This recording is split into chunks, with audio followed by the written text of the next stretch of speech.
Please welcome to the stage Secretary Marco Rubio.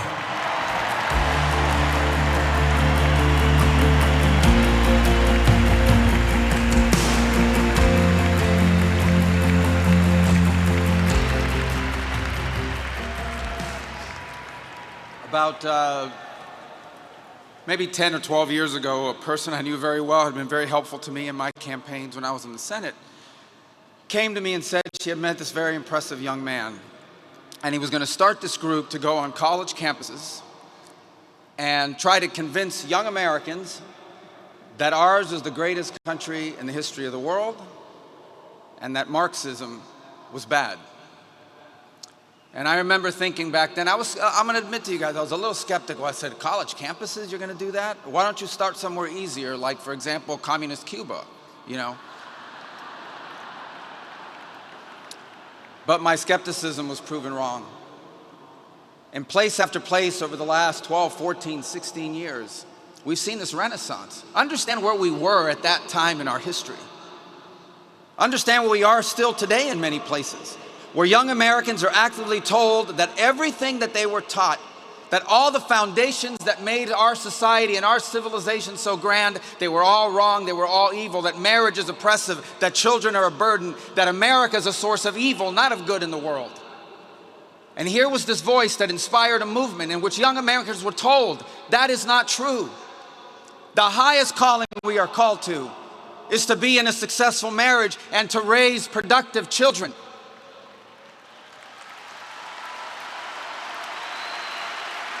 And a movement that taught them that ours was not a great country, but the greatest, most exceptional nation that has ever existed in the history of all of mankind. And that it's worth fighting for, it's worth defending, it's worth preserving, and it's worth passing on to the next generation.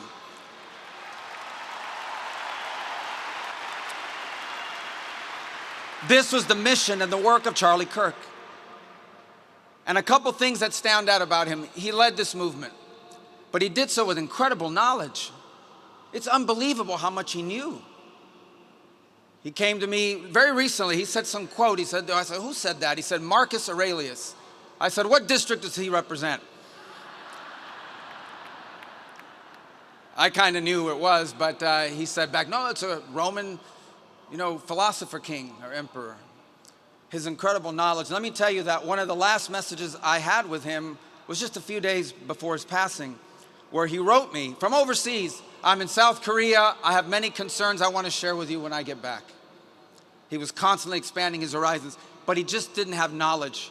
He had wisdom, an uncanny amount of wisdom for a man as young as he was. Wisdom that sometimes it takes a lifetime to accumulate. He had it in just 31 years. He was also bold. It is so easy, and listen, I've been guilty of it. I think many of us have been guilty of this. You hide behind the walls and you surround yourself with people that agree with you. We do it as a society all the time. Increasingly, people are moving into neighborhoods with other people that agree with them politically and isolate themselves from people that do not agree with them. But Charlie Kirk was bold. He actively sought out to engage peacefully, respectfully, those who he disagreed with. As recently as 2 days ago, we learned of one of the hosts on CNN who said that one of the messages he had gotten just a few days before Charlie's passing was from him, inviting him to dialogue. And he did this on campuses, he did this on podcasts, he did this on radio shows, he did this on television shows. Time and again, he sought to engage those he disagreed with because he understood that we were not created to isolate ourselves from one another, but to engage. The irony in all this is that what our nation needs, one of the many things it needs, is the ability to discuss our differences openly, honestly, peacefully, respectfully. And Charlie Kirk did that more than anyone alive in America today is doing.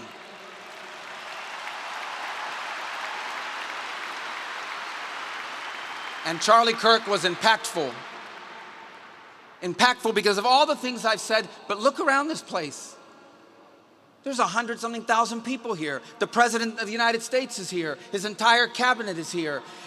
Television outlets and media outlets from all over the world are covering this. I just came from overseas, and every country I stopped, they gave us their condolences for his passing. Impactful. In just 31 years of life, he made a difference. He mattered, and he will matter now more than he ever has before. And let me close with this. How do you remember? This is a memorial service. It's to honor him. How do you best remember it? I'll take the liberty of saying what I think we can best do. Look, I think he had a tremendous impact on young Americans in general. I think he had a very special and direct impact on young men in this country. That's one of the greatest developments I've seen. It's been very positive. I think we remember him for that.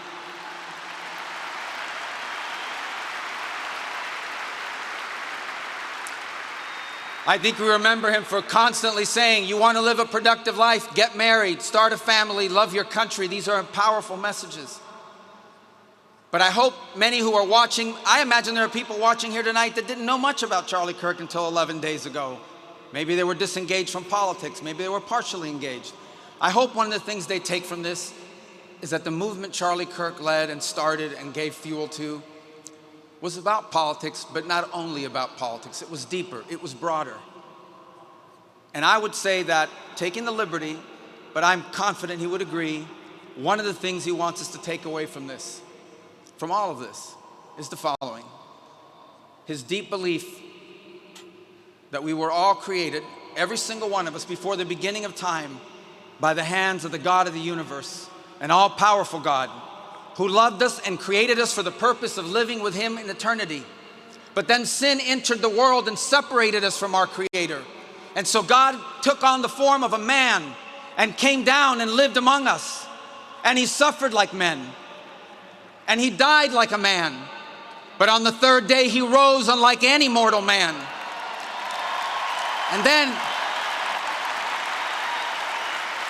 And to prove any doubters wrong, he ate with his disciples so they could see, and they touched his wounds.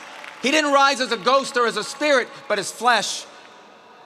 And then he rose to the heaven, but he promised he would return, and he will. And when he returns, because he took on that death, because he carried that cross, we were freed from the sin that separated us from him. And when he returns, there will be a new heaven and a new earth, and we will all be together, and we are going to have a great reunion there again with Charlie and all the people we love.